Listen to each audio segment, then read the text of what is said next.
On the morning of April 7, 1945, approximately 200 miles southwest of Kyushu, Japan, the battleship Yamato began her final turn to port.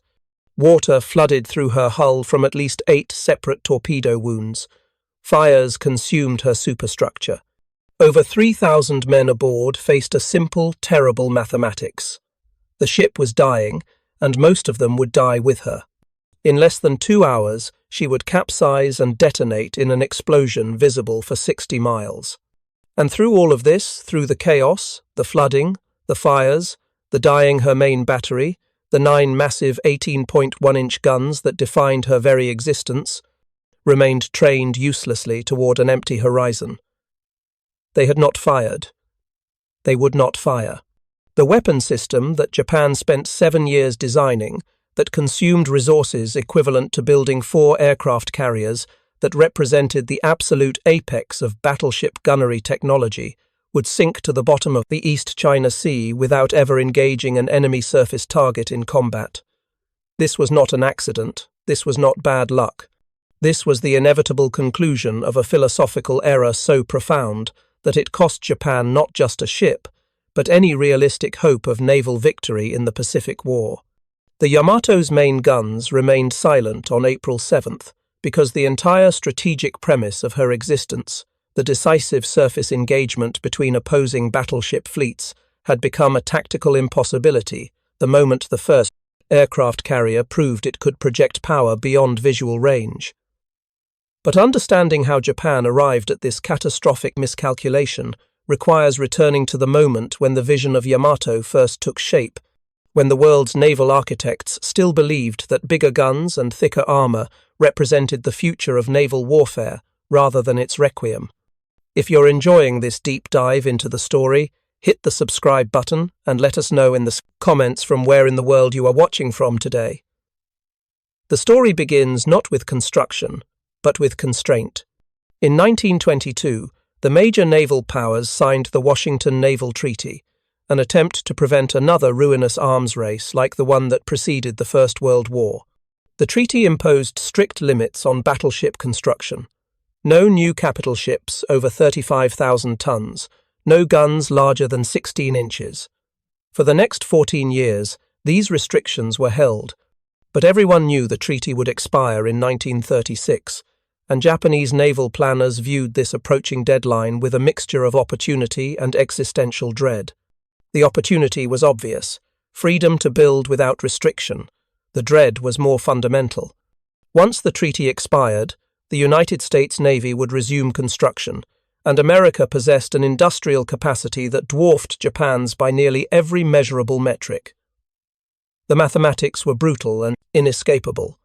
American steel production in the mid-1930s exceeded Japanese output by a factor of 12 to 1. American shipbuilding capacity was similarly disproportionate. In a prolonged naval arms race, Japan would lose not through any failure of skill or courage, but through simple arithmetic. Japanese strategists understood this completely. The question facing the Imperial Japanese Navy in the mid-1930s was not whether they could match American production, they could not, but whether they could develop a qualitative advantage so decisive that it would offset American quantitative superiority. The answer, they believed, lay in the concept of Kantai-Kessen, the decisive fleet engagement. This doctrine was not new. It had roots in classical naval theory stretching back to Mahan's writings, but it had been validated for the Japanese by their spectacular victory at Tsushima Strait in May of 1905, when Admiral Togo's fleet annihilated the Russian Baltic fleet in a single afternoon of gunnery. The lesson Japan drew from Tsushima was seductive in its clarity. A technologically superior fleet, led by superior officers using superior tactics, could destroy a numerically larger opponent through decisive engagement. If the Americans could build 10 battleships for every one Japan produced, then Japan needed to build battleships so superior that each could defeat multiple American vessels. Quality would triumph over quantity. This was the foundational belief upon which Yamato was conceived. In 1934, the Imperial Japanese Navy established a secret design committee under the leadership of Captain Keiji Fukuda. The specifications they developed over the next 3 years were extraordinary. The ship would displace over 65,000 tons at standard load, making it 40% larger than any battleship then in service. But size alone was not the objective.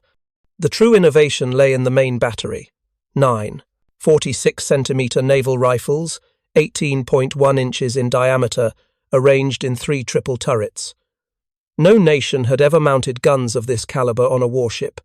American and British battleships carried 14-inch or 16-inch main batteries. The Japanese guns would fire a shell weighing 1,460 kilograms, over 3,200 pounds, to a maximum range of 42 kilometers. Each projectile contained over 33 kilograms of explosive charge and could theoretically penetrate 410 millimeters of armor plate at 20,000 meters. The engineering challenges were immense. The guns themselves required entirely new manufacturing techniques. The barrel of each gun measured 21.13 meters long and weighed 165 tons. The breech mechanism alone weighed 11 tons. Conventional rifling techniques could not handle the pressures generated by the propellant charge over 300 tons per square inch at the moment of firing. Engineers developed a new wire-wound construction method, wrapping the barrel in layers of high-tensile steel wire to contain the explosive force. Each gun could theoretically fire up to 200 rounds before the rifling wore beyond acceptable tolerances, though in practice the barrels would require replacement much sooner. The rate of fire was deliberately slow, approximately 2 rounds per minute per gun, under ideal conditions, because the massive shells required mechanical hoists and precise loading to avoid catastrophic accidents. But the gun development was only the beginning. The ship built around these weapons had to be proportionally massive. The hull design prioritized armor protection above nearly all other considerations. The main armor belt measured 410 millimeters, 16.1 inches of case-hardened steel, angled at 20 degrees to maximize effectiveness against incoming shells. The armored deck ranged from 200 to 230 millimeters thick. The main turret faces were 650 millimeters thick over 25 inches of solid steel. The conning tower, where the captain and senior officers would direct battle operations, was protected by 500 millimeters of armor. In theory, this armor scheme made Yamato immune to damage from any existing naval gun except another 18.1-inch weapon. The designers believed they had created a ship that could sail directly into enemy gun range, absorb tremendous punishment, and systematically destroy opposing vessels with superior firepower. Construction began on November 4, 1937, at the Kure Naval Arsenal. The Japanese Navy imposed unprecedented security measures. Workers signed loyalty oaths and secrecy agreements under penalty of imprisonment or death. The construction dry dock was covered with rope screens and camouflage netting visible from the air. Aerial reconnaissance would show only vague shapes, not specific details. Components were manufactured at different facilities across Japan so that no single location possessed complete specifications. The gun barrels were transported to Kure at night, covered with tarps. When foreign diplomats or journalists visited the region, work on Yamato ceased entirely. The Americans knew the Japanese were building large battleships, that much was obvious from steel consumption figures and intelligence reports, but they underestimated both the size and the armament. American naval intelligence in 1940 estimated the new Japanese battleships displaced around 45,000 tons and carried 16-inch guns. They were off by 25,000 tons and 2 inches of gun caliber. For 4 years, over 3,000 workers labored on Yamato in conditions of almost paranoiac secrecy. The ship consumed resources on a scale difficult to comprehend. The steel alone required for her construction would have built 3 heavy cruisers.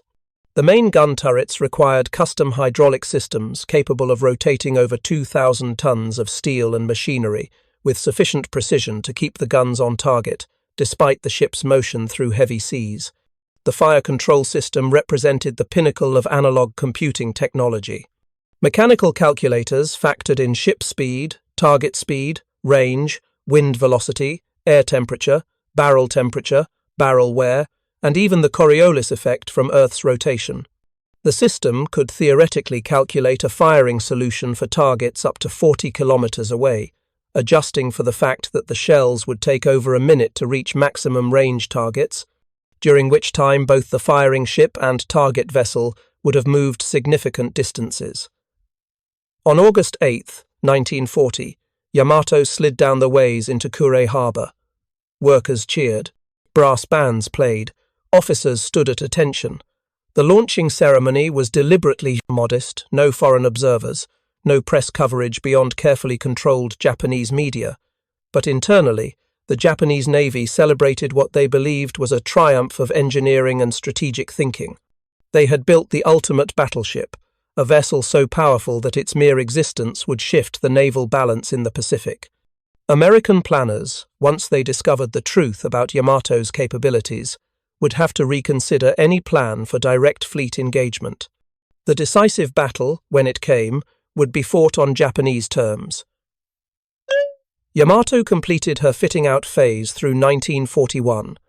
Secondary armament was installed, 12 15.5 centimeter guns in 4 triple turrets, 12 12.7 centimeter dual-purpose guns in 6 twin mounts, and 24 25 millimeter anti-aircraft guns. The anti-aircraft suite was actually modest by 1941 standards, a decision that would prove catastrophic because the designers anticipated the decisive engagement occurring at gunnery ranges, where aircraft would play a minimal role. The ship's propulsion system consisted of 12 Campon boilers feeding 4 steam turbines, generating 150,000 shaft horsepower and driving the ship to a maximum speed of 27.46 knots.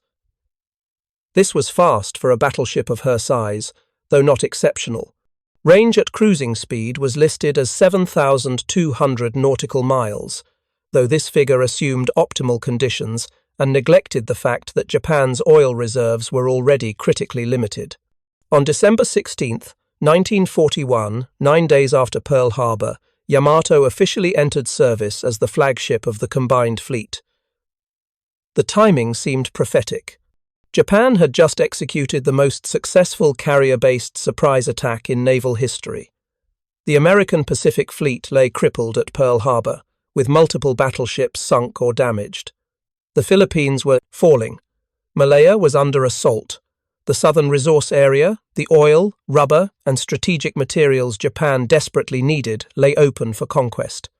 And now Japan possessed Yamato, with her sister ship Musashi already under construction and a third vessel, Shinano, on the building ways.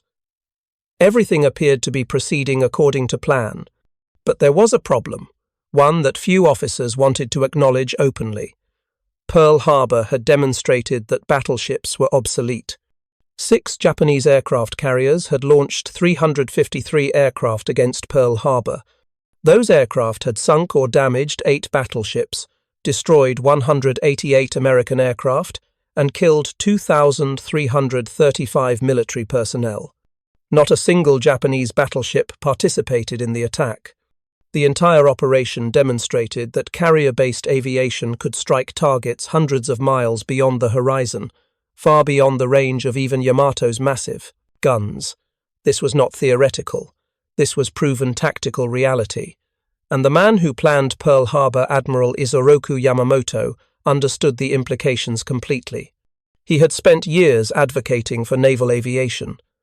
He knew that carriers, not battleships, would determine victory in the Pacific.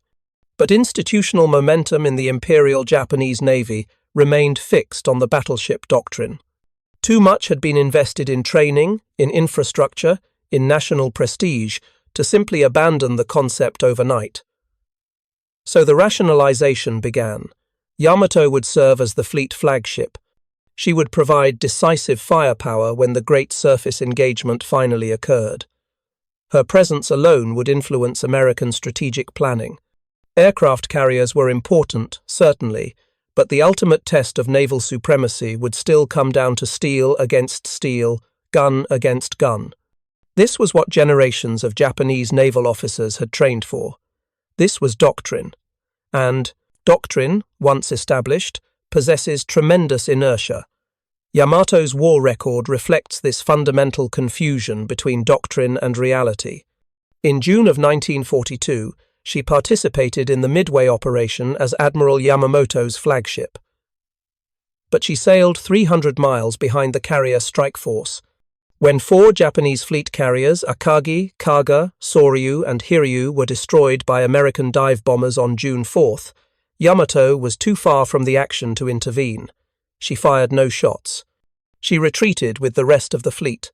The decisive engagement had occurred, but it had been decided by aircraft, not battleships. Yamato's presence was irrelevant. In August of 1942, American forces invaded Guadalcanal in the Solomon Islands.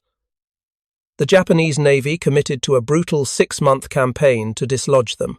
Cruisers and destroyers fought desperate night actions in the narrow waters around Guadalcanal. Destroyers ran supply missions, the Tokyo Express, under constant air attack. Ships were sunk, men died, and Yamato remained at Truk Lagoon, over 1,000 miles away, deemed too valuable to risk in the confined waters of the Solomons. She consumed fuel and resources while contributing nothing to the fighting. Smaller, weaker ships fought and died while the ultimate battleship sat at anchor. In November of 1942, 2 American battleships, Washington and South Dakota, engaged 2 Japanese battleships, Kirishima and Hiei, in a chaotic night action off Guadalcanal. Washington's 16-inch guns pounded Kirishima at close range, destroying her superstructure and forcing her scuttling. This was exactly the kind of surface engagement Japanese doctrine anticipated. But Yamato was not there. She remained at Truk, held in reserve for the decisive battle that never came on terms Japanese planners anticipated. A pattern was emerging, and it was not unique to Yamato. Both she and Musashi, commissioned in August of 1942, were consistently held back from frontline action. The reasoning was superficially logical. These ships were too valuable, too powerful, too symbolically important to risk in secondary operations. They must be preserved for the decisive engagement. But this logic contained a fatal flaw. Modern naval warfare, as defined by carrier aviation, no longer permitted the kind of massed battleship engagement that Japanese doctrine required. American carriers could strike from 200 miles away. American submarines prowled Japanese supply lines. American intelligence, aided by broken Japanese codes, often knew Japanese fleet movements before they happened. The decisive surface engagement was a fantasy, and by holding Yamato in constant reserve, Japan was essentially admitting that her primary weapon system had no viable role in modern combat. If you find this story engaging, please take a moment to subscribe and enable notifications. It helps us continue producing in-depth content like this. There was another constraint that nobody wanted to discuss openly: oil. Yamato's 12 boilers consumed enormous quantities of fuel oil, approximately 630 tons per day at cruising speed. At full combat speed, this nearly doubled. Japan's oil situation in 1942 was already precarious. The entire strategic purpose of the Southern Advance was to secure oil from the Dutch East Indies. But transporting that oil to Japan required tankers, and tankers were being sunk by American submarines at an accelerating rate. Every sortie by Yamato represented a significant fraction of increasingly scarce fuel reserves. Commanders faced an impossible calculation: risk your most powerful ship and irreplaceable fuel in operations where her effectiveness was questionable, or preserve both while contributing nothing to the war effort. In March of 1943, Yamato finally received a combat mission. American forces were active in the Aleutian Islands, and Yamato would lead a force to engage them. The ship departed Truk on May 8th, sailing north toward the Aleutians. But American intelligence, reading Japanese naval codes, knew she was coming. American carriers repositioned. On May 29th, before Yamato could engage any surface targets, the operation was cancelled. She returned to Truk, having fired no shots in anger. This pattern repeated throughout 1943 and into 1944. Yamato would sortie, operation plans would change, and she would return to port having accomplished nothing. The fundamental problem was becoming unavoidable. Yamato's maximum gun range was 42 kilometers. American carrier aircraft could attack from 370 kilometers. There was no tactical scenario where Yamato could engage American capital ships without first surviving sustained air attack. And as 1944 progressed, American air power grew exponentially. New Essex-class carriers entered service at a rate of nearly one per month. Each carrier embarked 90 to 100 aircraft. American pilot training produced replacement aircrew faster than Japan could shoot them down. American industrial production meant that every lost aircraft was replaced within weeks. Japan's situation was the inverse. Pilot training was inadequate, aircraft production was insufficient, and fuel shortages meant that even available aircraft often couldn't fly. By mid-1944, the strategic situation had deteriorated to the point where even the most doctrinaire battleship advocates understood that something had to change. The question was what? American forces were advancing through the Central Pacific. The Philippines would clearly be the next major objective. If the Japanese Navy couldn't stop the Americans in the Philippines, then the home islands themselves would come under threat. The decisive battle would have to be fought, not because Japanese strategists wanted it on those terms, but because operational reality was forcing it upon them. The Battle of Leyte Gulf in October of 1944 represented Japan's last attempt at a coordinated fleet action. The plan was enormously complex, 3 separate Japanese forces converging on Leyte Gulf from different directions, attempting to destroy the American invasion fleet. Yamato and Musashi were assigned to Admiral Takeo Kurita's center force, which would transit the Sibuyan Sea, pass through San Bernardino Strait, and fall upon the American transports at dawn. On October 24th, Kurita's force entered the Sibuyan Sea. At approximately 10:30 in the morning, American carrier aircraft attacked. Wave after wave of dive bombers and torpedo planes struck the Japanese formation. Musashi, Yamato's sister ship, became the primary target. For over 4 hours, American aircraft pressed home attacks against her. Musashi absorbed tremendous punishment. Her armor and subdivision held, far longer than any American battleship could have endured, but the sheer volume of attacks overwhelmed her. Estimates vary, but Musashi likely took between 17 and 20 torpedo hits and 17 bomb hits before she capsized and sank at 7:30 that evening, taking over 1,000 men down with her. Yamato emerged from the Sibuyan Sea relatively intact. She had taken 3 bomb hits, but her armor held. Her casualties were minimal.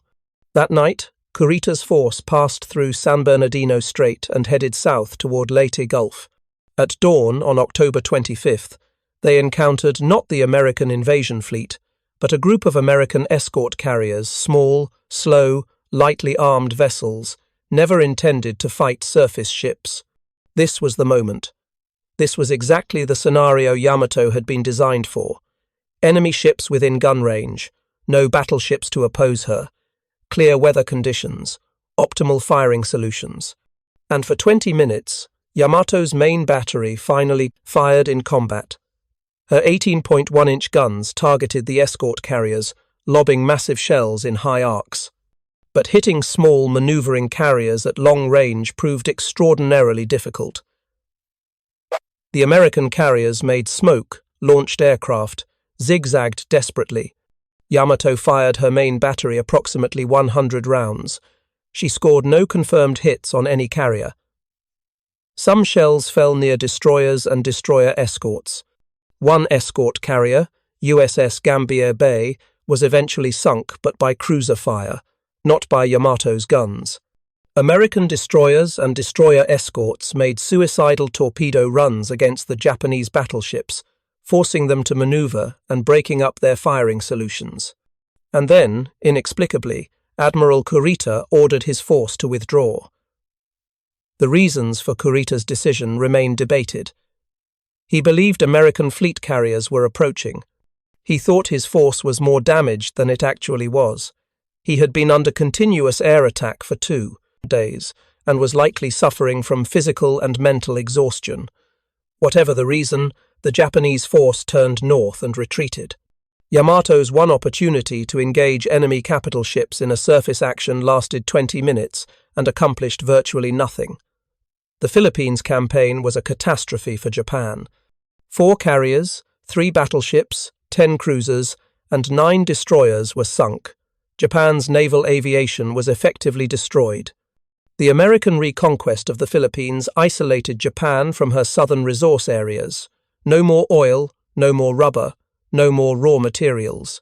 The war was lost strategically, though it would continue for another 9 months as a matter of momentum and ideology. By early 1945, Yamato was one of the few major Japanese warships still operational, but operational was a relative term. She was anchored at Kure, swinging around her anchor chain, consuming dwindling fuel reserves, her crew reduced by transfers to shore duties. American carrier raids in March of 1945 damaged her further. A bomb hit started fires, and near misses from heavy bombs caused flooding. Repairs were makeshift, resources were scarce. Japan was starving, her cities burning under B-29 raids, her government preparing for the final defense of the home islands. When American forces invaded Okinawa on April 1, 1945, the strategic situation reached a terminal point. Okinawa was only 340 miles from Kyushu. American control of Okinawa would provide air bases for direct attacks on Japan. The invasion had to be stopped, or at minimum disrupted. But Japan had no realistic capability to stop it. The Navy was shattered. The Air Force was reduced to kamikaze attacks because trained pilots and serviceable aircraft were nearly exhausted. And yet, something had to be done. Inaction was politically and psychologically impossible. The result was Operation 10 Go, a plan that was less military to operation than national ritual suicide. The plan was simple in the way that desperation often masquerades as simplicity. Yamato would sail to Okinawa, accompanied by 1 light cruiser and 8 destroyers. She would beach herself on the island's shore and use her guns as stationary artillery, supporting the Japanese garrison until her ammunition was exhausted or she was destroyed. Her crew would then disembark and fight as infantry. There would be no return voyage. Fuel was allocated for a one-way trip, only 2,500 tons, barely enough to reach Okinawa, certainly not enough to return. The mission was called a sortie, but everyone understood it was a suicide operation. The rationale, such as it was, combined military desperation with symbolic gesture. Yamato's presence at Okinawa might draw American carrier aircraft away from kamikaze attacks, which were inflicting real damage on the American fleet. Her guns might provide fire support to Japanese defenders. But more fundamentally, the operation was about honor. The Imperial Japanese Navy could not sit idle while the army fought and died on Okinawa. The battleship that symbolized Japanese naval power could not end the war rusting at anchor. Better to die fighting than to surrender intact. This logic would cost over 3,700 lives. On April 6, 1945, at 3 in the afternoon, Yamato departed the inland sea. Vice Admiral Seiichi Ito commanded the force from Yamato's bridge. He had opposed the operation, arguing it was wasteful and pointless, but orders were orders. The crew knew they were sailing to their deaths. Some wrote final letters, others burned personal effects. The younger sailors, those who still believed in ultimate victory, or who couldn't quite comprehend what was about to happen, maintained routines. The ship's routine continued watch rotations, damage control drills, gun crew exercises, but it was all performance now. Ritual enacted because ritual was all that remained. American codebreakers intercepted and decoded Japanese communications about the sortie within hours. Admiral Raymond Spruance, commanding the Fifth Fleet, had complete information on Yamato's departure, composition of her force, speed, and general heading. He ordered 2 carrier task groups, Task Force 58, to intercept and destroy the Japanese force. 8 American carriers, Hornet, Bennington, Belleau Wood, San Jacinto, Essex, Bunker Hill, Hancock, and Bataan, prepared strike packages. Nearly 400 aircraft would participate in the attack. American submarines were positioned along Yamato's probable route. The USS Threadfin and USS Hackleback spotted the Japanese force on the evening of April 6th and radioed position reports. There would be no surprise, no escape, no possibility of reaching Okinawa. The morning of April 7th began with clear skies and moderate seas.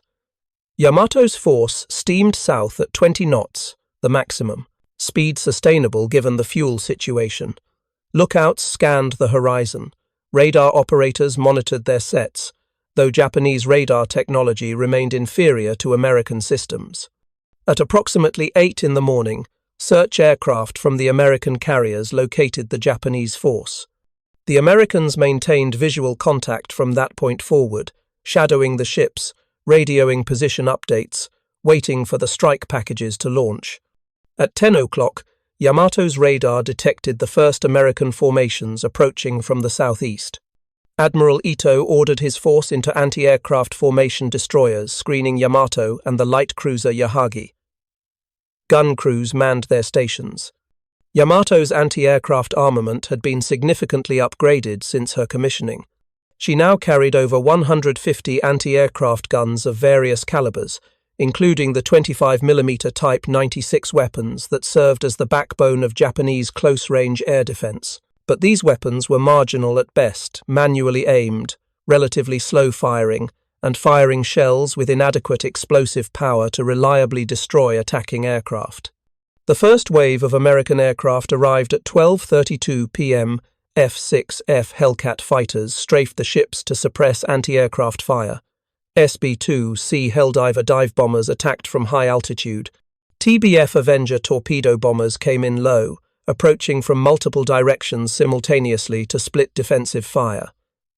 The attacks were coordinated, professional, methodical. American pilots had trained for exactly this scenario, attacking heavily armed capital ships with overlapping defensive fire. They knew the tactics, they knew the vulnerabilities. Yamato began evasive maneuvers, turning hard to port, then starboard, trying to comb the wakes of incoming torpedoes. Her main battery, the 9 18.1-inch guns that had defined her existence, fired special anti-aircraft shells called Sanshiki rounds. These shells burst at preset ranges, creating enormous patterns of incendiary shrapnel meant to destroy aircraft formations. But the shells were ineffective against dispersed, maneuvering aircraft. The main guns could only be elevated to 45 degrees, limiting their usefulness against high-altitude bombers, and reloading took time. Each salvo represented a desperate gesture, more than an effective defense. At 12:41 p.m., the first torpedo struck Yamato's port side. The explosion sent a geyser of water 200 feet into the air. Damage control teams rushed to seal the flooding, but the compartmentation that protected her from gunfire couldn't prevent progressive flooding from multiple torpedo hits. 2 minutes later, 2 more torpedoes struck port side. Then bombs began hitting. A 1,000-pound bomb penetrated the upper deck near the mainmast, exploding in crew quarters and starting massive fires. Another bomb struck near turret number 1, causing casualties among the gun crew but not penetrating the turret armor. By 1 p.m., Yamato had taken at least 5 torpedo hits and multiple bomb hits. She listed 7 degrees to port. Counter-flooding efforts, deliberately flooding starboard compartments to restore balance, only partially compensated. The list increased to 15 degrees. Admiral Ito remained on the bridge, giving orders, trying to maintain some semblance of control, but the ship was dying beneath him, and everyone knew it. The second wave of American aircraft arrived at 1:30 p.m. More torpedoes, more bombs.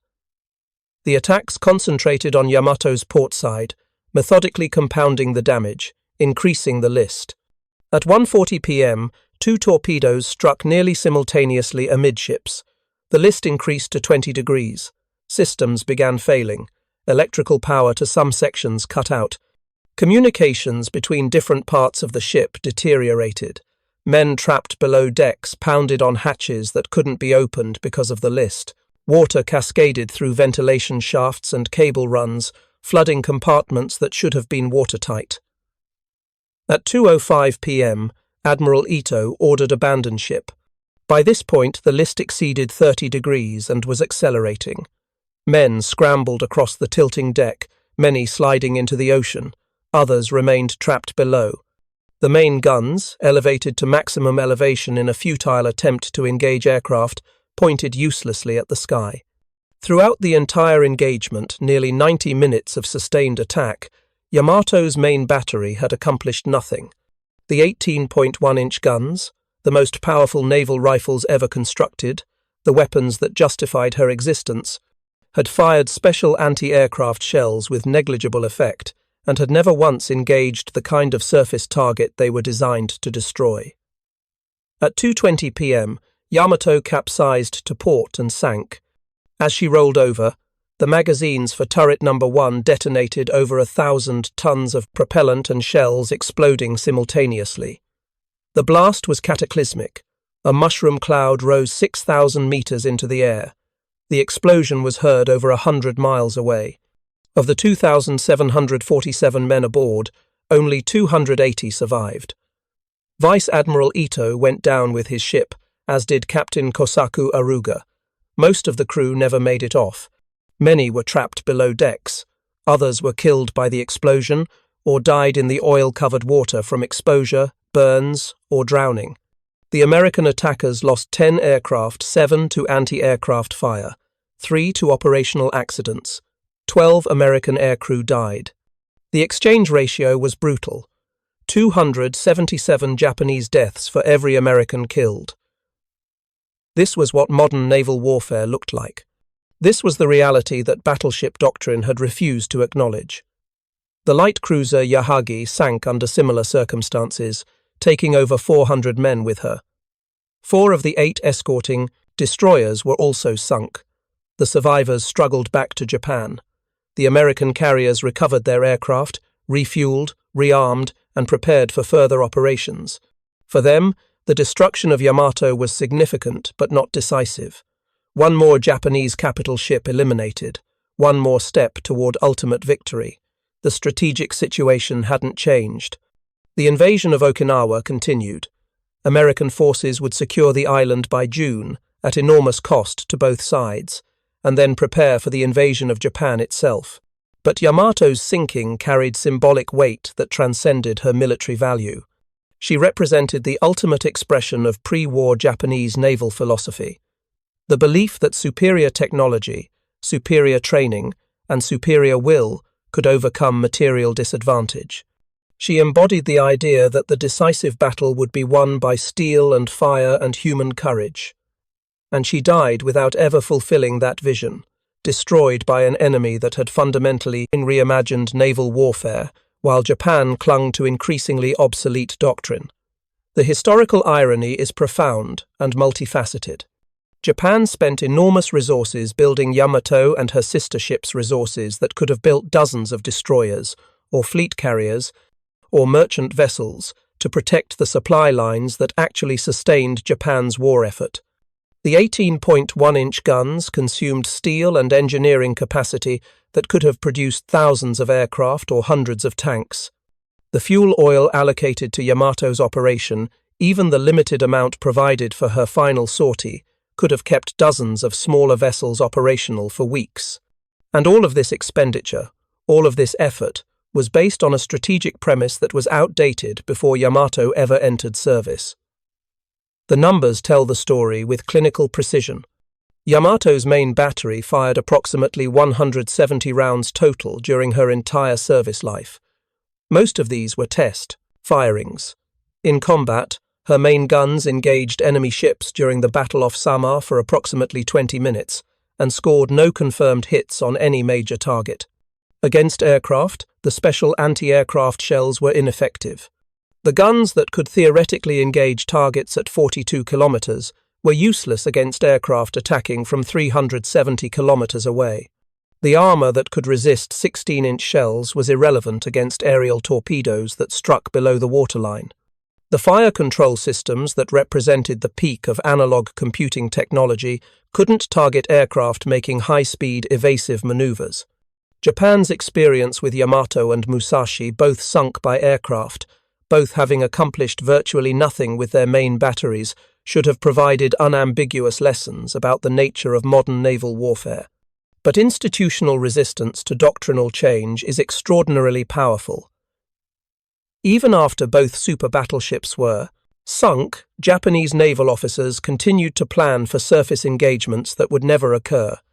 Even as American carrier task forces roamed Japanese waters with near impunity, sinking whatever they encountered, Japanese strategists spoke of preserving forces for the decisive battle. The gap between doctrine and reality had become so vast that it essentially constituted a form of collective delusion. The third Yamato-class hull, Shinano, was converted during construction into an aircraft carrier, an implicit acknowledgement that carriers, not battleships, determined naval supremacy. But this lesson came too late to matter. Shinano was sunk by the American submarine USS Archerfish on November 29, 1944, during her maiden voyage, having never conducted a single flight operation. She sank in 7 hours, taking over 1,000 men with her. 3 super battleship hulls, all sunk, combined combat accomplishments, effectively nil. The human cost of this strategic failure extends beyond the ships themselves. Over 6,000 Japanese sailors died aboard Yamato, Musashi, and Shinano. Thousands more died aboard smaller warships that fought without proper air cover because Japan had insufficient carriers and aircraft. The resources consumed by the super battleship program represented opportunity costs that cascaded through Japan's entire war effort.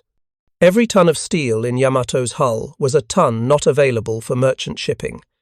Every engineer designing her fire control systems was an engineer not working on radar or aircraft development.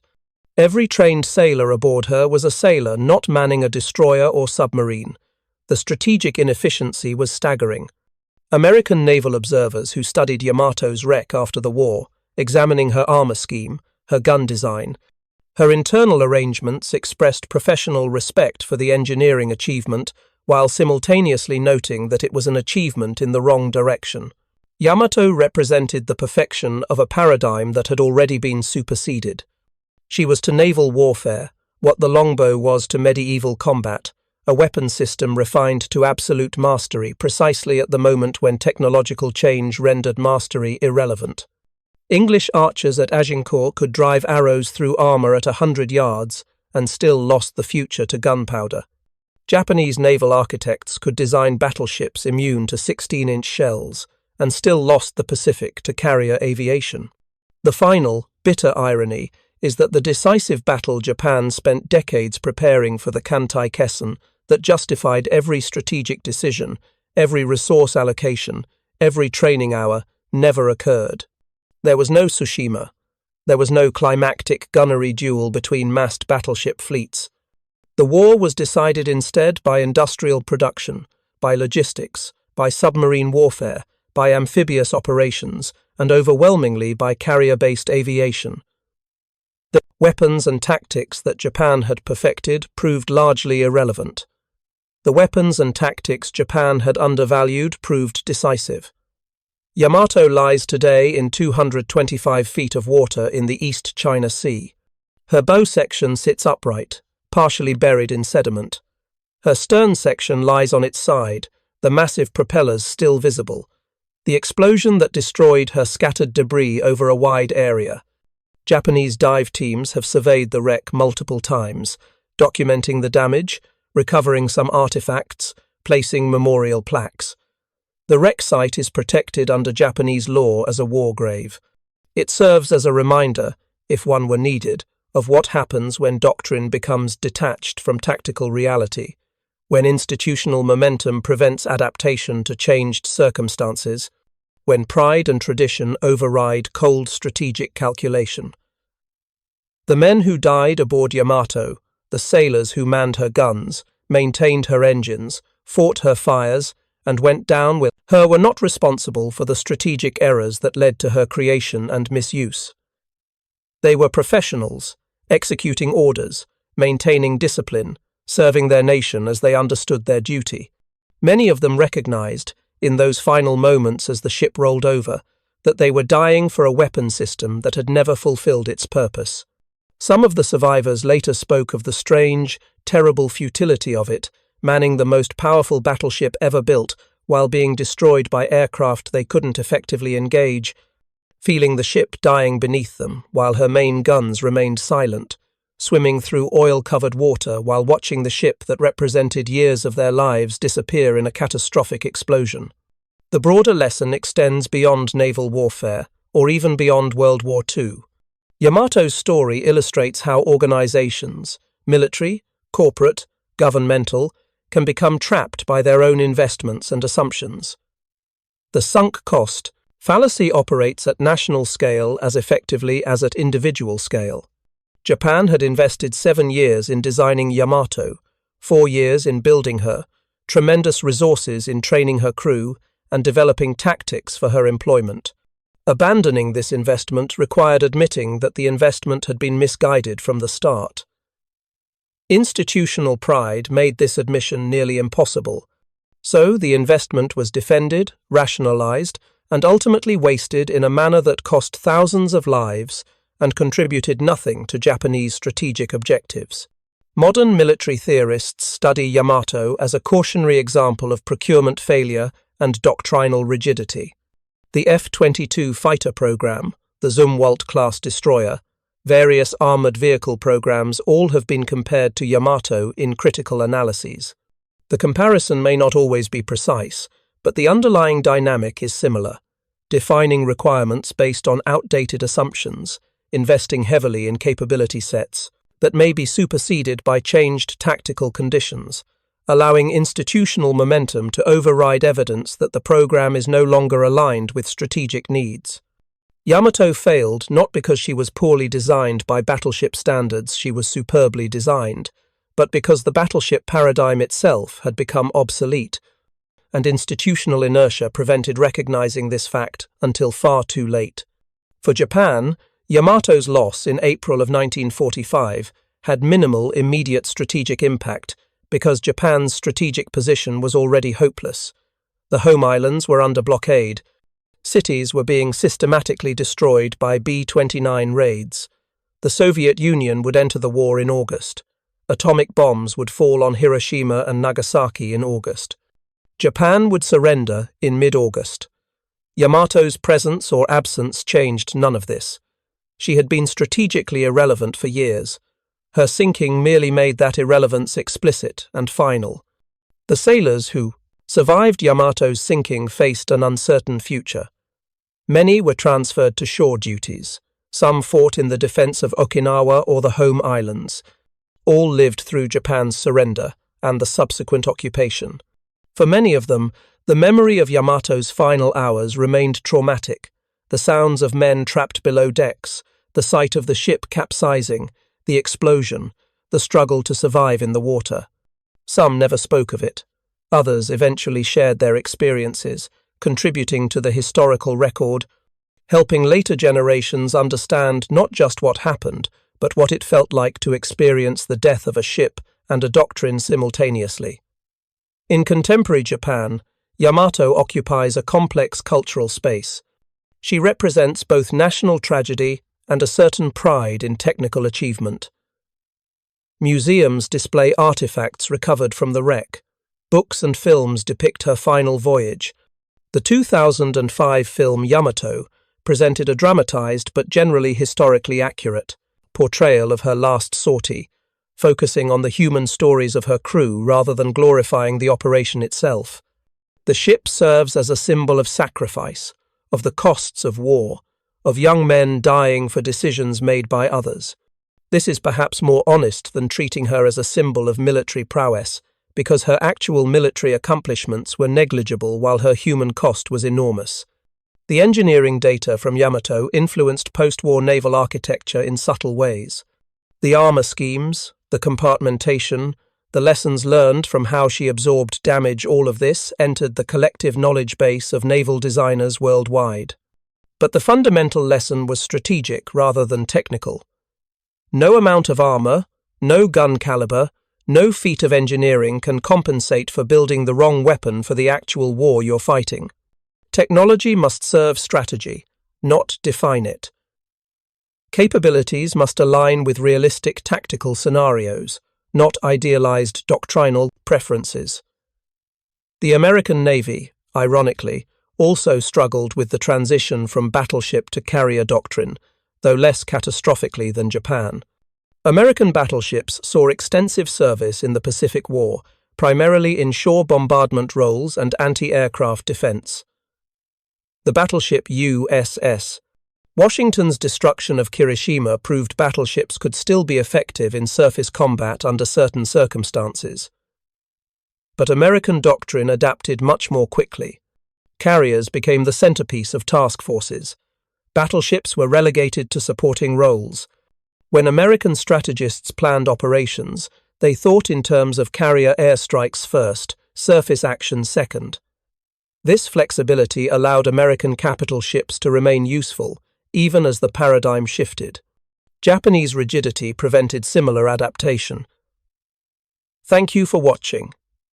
For more detailed historical breakdowns, check out the other videos on your screen now, and don't forget to subscribe.